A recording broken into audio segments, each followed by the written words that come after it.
नमस्कार मेरे प्यारे विद्यार्थियों, मैं नीरज सिंह राजावत हमारे नक्षत्र एजुकेशन के ऑनलाइन मंच पर आपका तहे दिल से हार्दिक स्वागत करता हूं। मैं लेकर आया हूं सभी प्रतियोगी परीक्षाओं के लिए वेस्टर्न प्रश्नों की श्रृंखला, जो आपके लिए महत्वपूर्ण और उपयोगी हो सकती है। और आज हम चर्चा करने वाले भारत की मिट्टियों के बारे में, मिट्टियों के प्रश्नों के बारे में। अब हम चलते हैं आज के प्रश्न की ओर।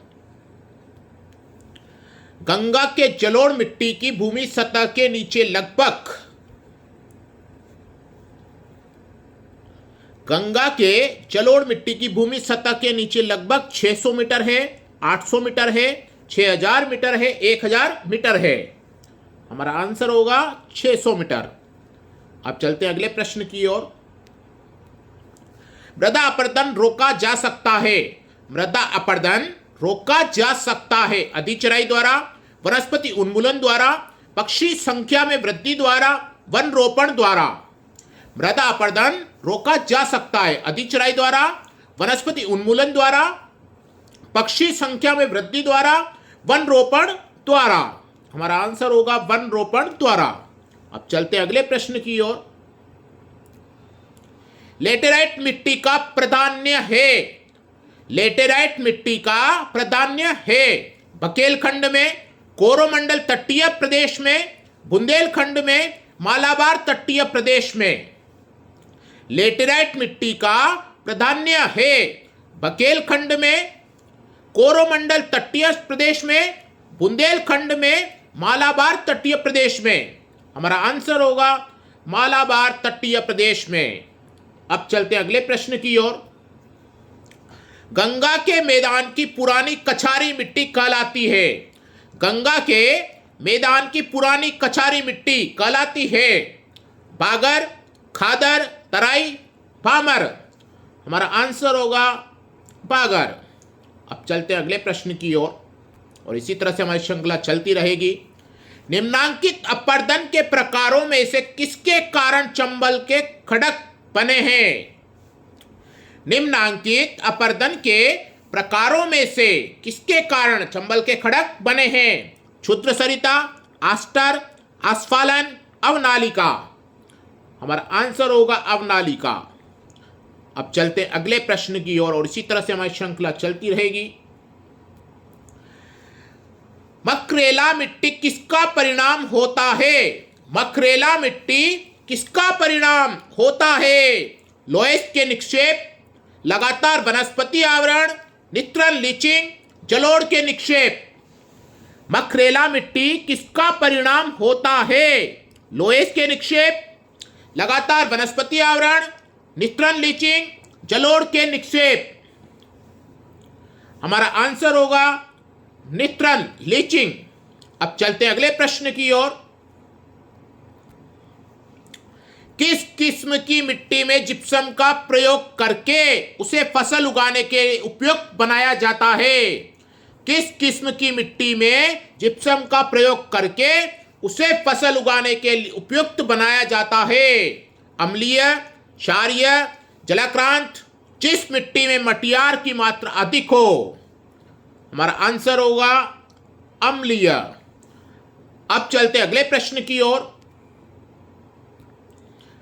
रेगुर मिट्टी सबसे ज्यादा है। रेगुर मिट्टी सबसे ज्यादा है तमिलनाडु में, महाराष्ट्र में, आंध्र प्रदेश में, झारखंड में। रेगुर मिट्टी सबसे ज्यादा है तमिलनाडु में, महाराष्ट्र में, आंध्र प्रदेश में, झारखंड में। हमारा आंसर होगा महाराष्ट्र में। अब चलते हैं अगले प्रश्न की ओर। किस प्रकार की मिट्टी में कार्बनिक पदार्थों की अधिकता होती है? किस प्रकार की मिट्टी में कार्बनिक पदार्थों की अधिकता होती है? पीट, काली, लाल, लेटराइट। हमारा आंसर होगा काली।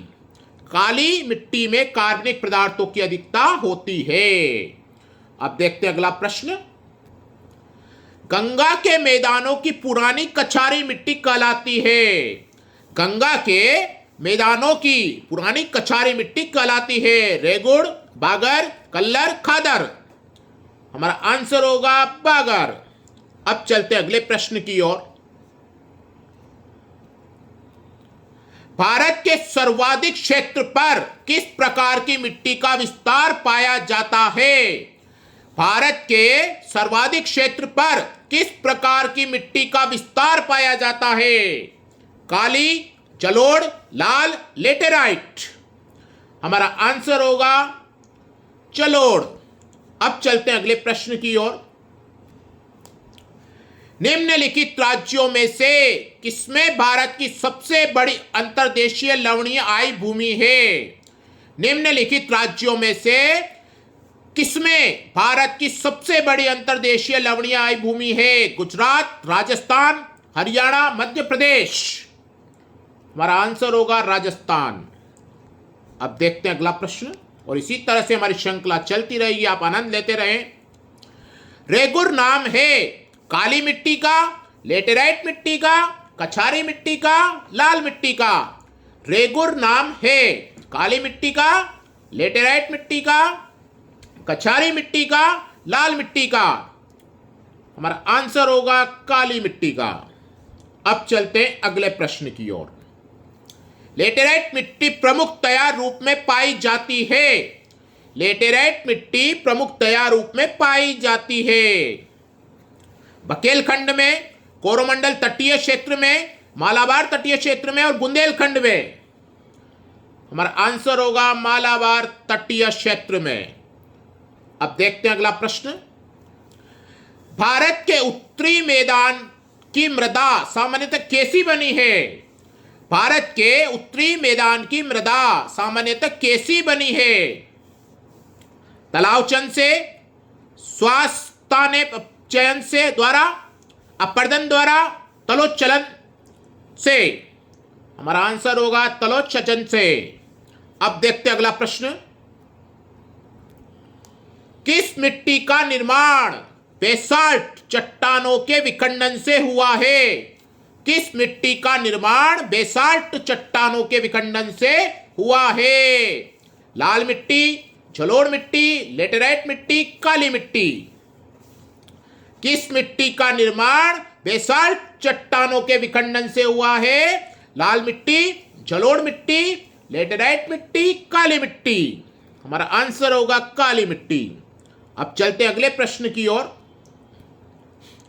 निम्नलिखित में से किस मिट्टी को सिंचाई की आवश्यकता नहीं होती? इसकी जुताई स्वतः ही होती रहती है। प्रश्न क्या कह रहा है? प्रश्न कह रहा है कि निम्नलिखित में से किस मिट्टी को सिंचाई की आवश्यकता नहीं होती?